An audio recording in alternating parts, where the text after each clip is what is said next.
forâneo, na pessoa do qual cumprimento todos os sacerdotes, os irmãos religiosos franciscanos dos pobres, nossa consagrada que veio com o Padre Paulo. Saúdo também o nosso prefeito Paulinho, sua esposa, primeira-dama Daniele, queridos membros e associados do Apostolado da Oração, crismandos, seus padrinhos e familiares, queridos internautas. Hoje é um dia belo para a nossa liturgia. Nós nos reunimos no altar para reafirmar a centralidade de Cristo na nossa vida, na vida da igreja, das nossas famílias. Quantas belezas nós temos ouvido nesses dias em que celebramos com o Papa o 10º Congresso Mundial das Famílias. Que riqueza esse dia, meus irmãos, que somos chamados a contemplar a teologia, a espiritualidade e a mística do Sagrado Coração de Jesus, rezando pelos nossos sacerdotes e agradecendo a Deus pela nossa igreja, agraciada pela Eucaristia, pelo sacramento do perdão, pelo sacramento da unção dos enfermos, que vem pelas mãos dos nossos sacerdotes. Quando se fala de coração, nós precisamos ter presente duas realidades. A compreensão pagã, mundana do coração e o que a Sagrada Escritura, a revelação divina, nos fala do coração. Nos nossos dias, o coração tornou-se para a nossa cultura moderna, pós-moderna, o lugar do sentimento e do sentimentalismo. E a gente fala de uma maneira poética do coração como lugar dessas fragilidades dos sentimentos. Mas não é essa a visão bíblica, teológica e mística do coração. Se nós olharmos a Sagrada Escritura e rezarmos com ela e deixar, sobretudo, o Antigo Testamento vir ao profundo de nossas almas, nós vamos perceber que a compreensão do coração no Antigo Testamento é algo do profundo do homem, daquilo que está no mais profundo do seu mistério, da sua racionalidade, da sua capacidade de acolher o indizível, o inefável, as realidades do mistério. Nós, seguindo o itinerário da Sagrada Escritura, compreendemos assim o coração. É o lugar do mistério, é o lugar da nossa identidade pessoal. E poderíamos dizer até o coração, nessa linguagem simbólica, figurativa, ele é a revelação do profundo do nosso eu, da nossa identidade pessoal única e irrepetível no universo. Cada pessoa é um mistério. O mistério que se compreende a partir do coração, do profundo, da consciência, da certeza da individualidade, da liberdade, da vontade e da inteligência.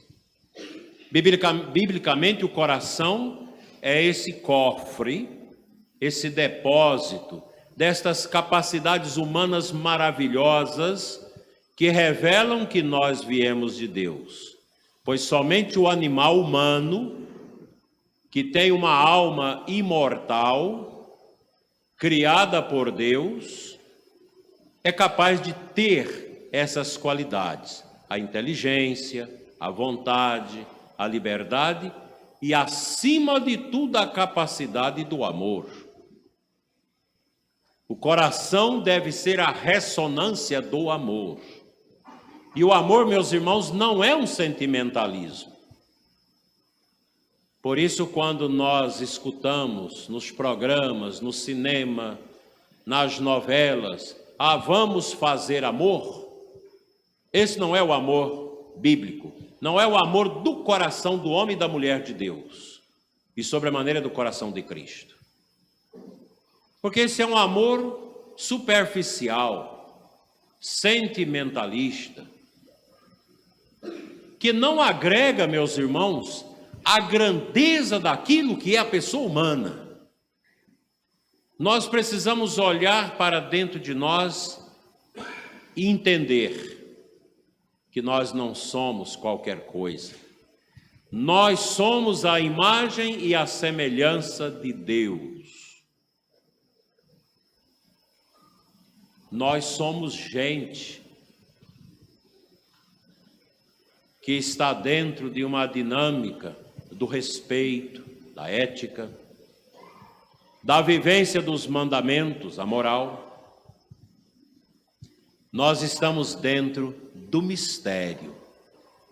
O mistério que dá sentido à nossa existência, esse mistério que vai ser profundamente estampado, revelado, manifestado de forma epifânica na cruz.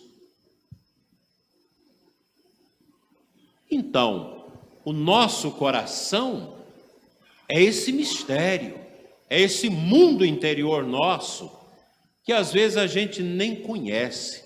Quantas vezes eu não sei o que sou? Eu pergunto, mas por que tenho essas inclinações? Por que esse sentimento estranho está dentro de mim? Por que essa angústia? Por que esse medo de algo que não está me ofendendo? Por que essa depressão? Por que esta angústia que me faz acomodar? A gente às vezes não sabe responder isso. Porque aí nós precisamos saber que nós viemos de onde? De Deus.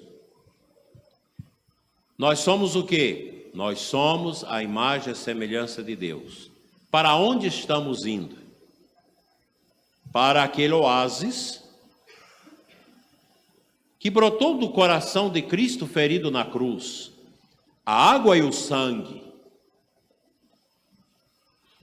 que revela, meus irmãos, esse lago de amor, porque agora sim eu posso entender, a partir do coração de Cristo aberto na cruz, o mistério da minha vida. Porque aquela água e aquele sangue que jorra, que os padres da igreja vê ali na água o batismo, no sangue a Eucaristia, mas ali está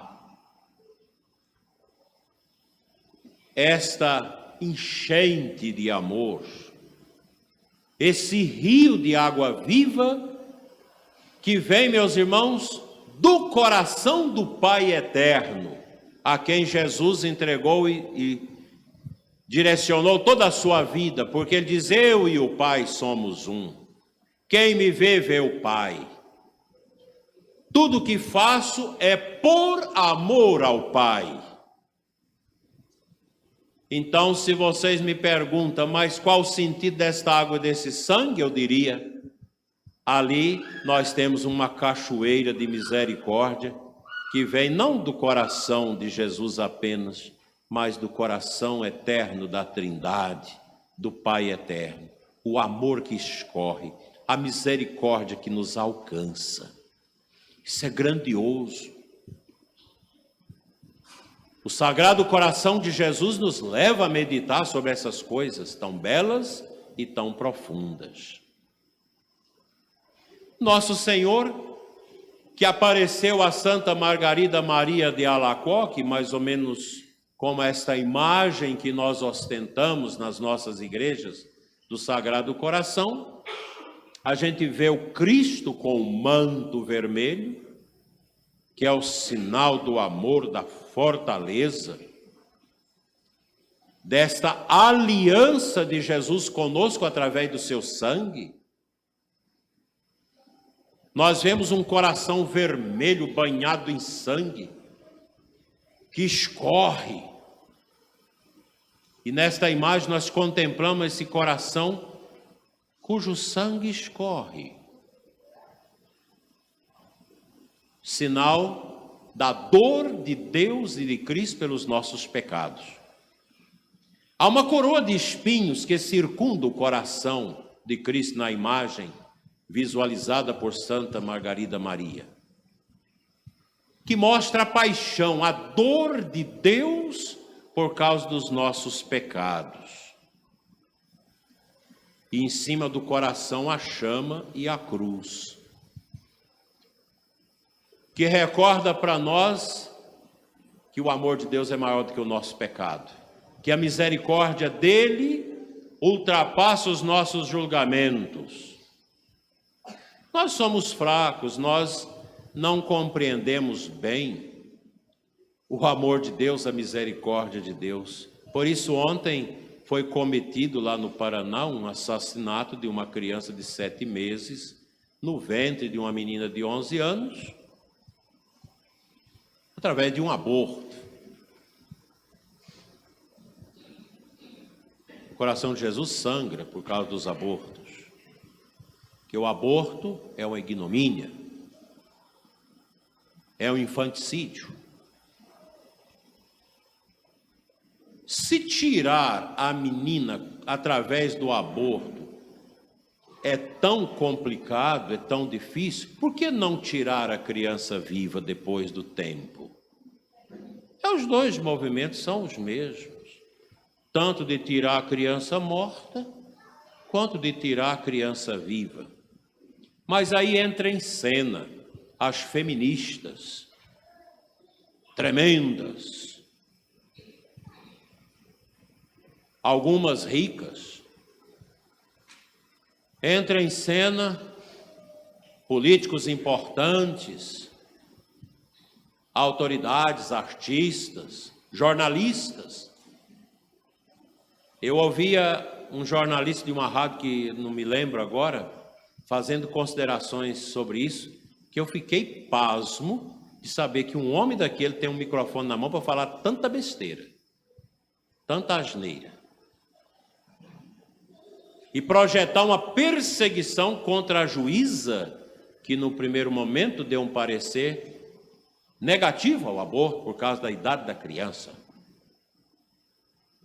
Mas aí entra Ministério Público, entra as autoridades relativistas, marxistas, comunistas, a favor do aborto, que toda a ideologia marxista comunista, ela promove o aborto.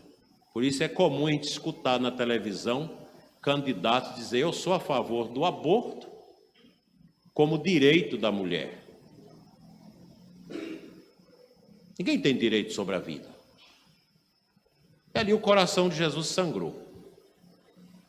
Nós temos no Rio de Janeiro um padre maravilhoso e outro lá no Canadá, maravilhosos, os dois padres. Todos dois não sabem quem são os seus pais. São vítimas de estupro. Mas as mães não quiseram abortar. Então, a criança que é concebida, mesmo através do deplorável, do execrável crime do estupro, a criança não é culpada, ela é gente. Porque Deus respeita o movimento da natureza que Ele criou. Mesmo que a semente de um homem que estupra uma mulher encontre a semente da mulher e forma uma criança, Deus obedece à lógica da criação. Ninguém tem direito de matar. Sobremaneira, uma criança que está no seio da mãe. Eu fico pensando, como será o momento em que estas almas abortistas saírem do corpo? Aquele é o momento da morte. Morre, a alma sai para o juízo particular. Como será isso? Alguns santos tiveram visões que esses abortistas vão ver as crianças cortadas, o mar de sangue, as crianças mortas. E o diabo rindo do outro lado: venha, eu sou o autor da morte, venha, porque vocês comigo provará a morte eterna. É o coração de Cristo que sangra. Somente Jesus, no seu mistério, na estampa do mistério do sacrifício na cruz, é capaz de dar sentido à nossa vida. Nós tínhamos milhares de médicos, providas, sacerdotes aos montes, religiosas, agentes sociais católicos, tudo se colocando à disposição para ajudar. Psicólogos católicos provida para acompanhar aquela família, aquela menina, para que ela pudesse dar à luz. Se não quisesse o menino, já tinha muita gente disponível para acolher. Mas não vale o pecado. Esse é o mundo que tem um coração mentiroso. Esse discurso abortista que diz: tem que pensar na mãe, a mãe não pode sofrer. É o sentimentalismo mentiroso de um coração medíocre e enganoso. Já Platão dizia: os sentimentos nos enganam. E essa compreensão de um coração sentimentalista, ele é usado para justificar o aborto, para justificar a eutanásia, para justificar a separação, para justificar a ideologia de gênero, para justificar a destruição da família. Outro dia eu conversava com um casal, achei muito bonito, 37 anos de casados. Está no encontro de casais, um casal muito bom, 5 filhos, casal simples, de igreja, todos os 2 ministros da comunhão, num desses lugares aí do Brasil onde a gente vai no encontro de casais. E aquele casal me testemunhava: há 30 anos atrás, nós tivemos um grande problema no nosso matrimônio. Aí a nossa prima psicóloga fez uma terapia conosco e diz: o melhor de vocês é separar. Nós não ficamos contentes. Conversamos com outras pessoas que também disseram a mesma coisa. Não, vocês separam. Todo mundo tem direito de ser feliz. É o coração mentiroso, sentimentalista. Mas aí o casal foi orientado a falar com o pároco. Um sacerdote novo, eles diziam, era o 7º ano do nosso casamento, numa crise terrível, e o padre tinha 7 anos de padre. E o padre nos levou para a Capela do Santíssimo. Olha que coisa bonita. Depois de escutar toda aquela crise, vamos rezar. Rezou o terço conosco, diante da imagem de Nossa Senhora Aparecida e de uma imagem de São José. E começou a falar de Deus para nós, da beleza do matrimônio, da santidade do matrimônio, da cruz no matrimônio. Foi bem naquela época que o Papa João Paulo II tinha falado disso, que o matrimônio tem uma beleza, porque ele tem cruzes e espinhos. E ali nos reconciliamos. Houve um perdão, houve uma compreensão, e o padre nos separou, confessou um, confessou o outro, e mais ainda, celebrou uma missa ali naquela capelinha da casa paroquial para nós, e nos deu a comunhão, e nós saímos dali renovados, curados para sempre. Casamento com crise não se resolve com conceitos, não se resolve com orientação de psicólogo não cristão, ou até mesmo o padre que fala: acho que é melhor você se separar. Não, o casamento em crise se resolve na santidade da acolhida do mistério. Em Roma nós tivemos um cardeal chamado Gronkolenski, um polonês, que dirigiu o alto tribunal corregedor da igreja, a Signatura Apostólica. Esse cardeal tinha um zelo tão grande pelo matrimônio, e ali chegavam os casos de nulidade do mundo todo. E muitas vezes ele chamava os casais que estavam promovendo a nulidade do matrimônio, e após uma conversa e a oração, esses casais entendiam que o casamento tinha sido válido e que eles precisavam lutar pelo matrimônio. E se unia de novo. Isso é a beleza. Só o coração de Jesus faz isso. E este sangue, esta água, meus irmãos, que escorre como uma cachoeira de misericórdia do Pai pelo coração do Filho, na força do Espírito, vem até nós pelas mãos dos sacerdotes. O Padre é o amor do Sagrado Coração de Jesus, dizia São João Maria Vianney. E pelas mãos do sacerdote escorre as águas batismais e o sangue eucarístico e do perdão.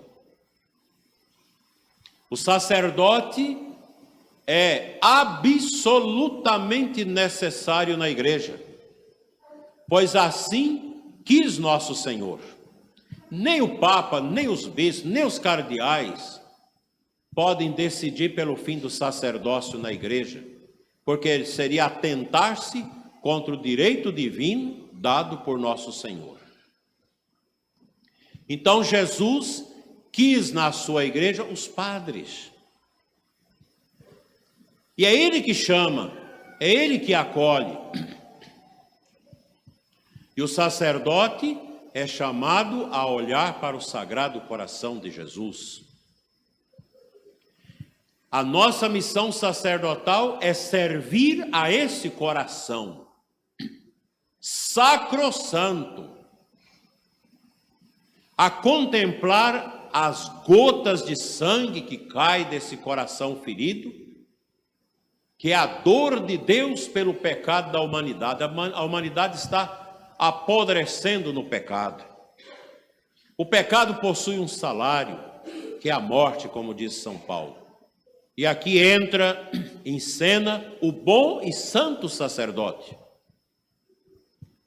O sacerdote piedoso, honesto, que busca configurar-se sempre a Cristo. Ele vai servir a esse ministério da compaixão, de trazer as almas que ferem o coração de Jesus para o fogo do amor, para sair das paixões, sair do sentimentalismo, do vazio, para entrar no mistério do Sagrado Coração. O padre olha a coroa de espinho no coração de Jesus e entende que ele também é coroado pelo mundo com Cristo na cruz, porque o mundo não compreende o ministério do padre. O mundo não entende. Nem os padres, nós mesmos não somos capazes de compreender a profundidade do nosso ministério. E São João Maria Vianney vai dizer, olha, se você compreender, você vai morrer. Não de susto, mas de amor. Infelizmente, nós padres não damos conta de compreender nesse mundo a grandeza do nosso ministério. E o padre justo e santo, mesmo não compreendendo a largueza, a profundidade, a extensão, a grandeza do seu ministério, ele vai entender na hora da sua morte.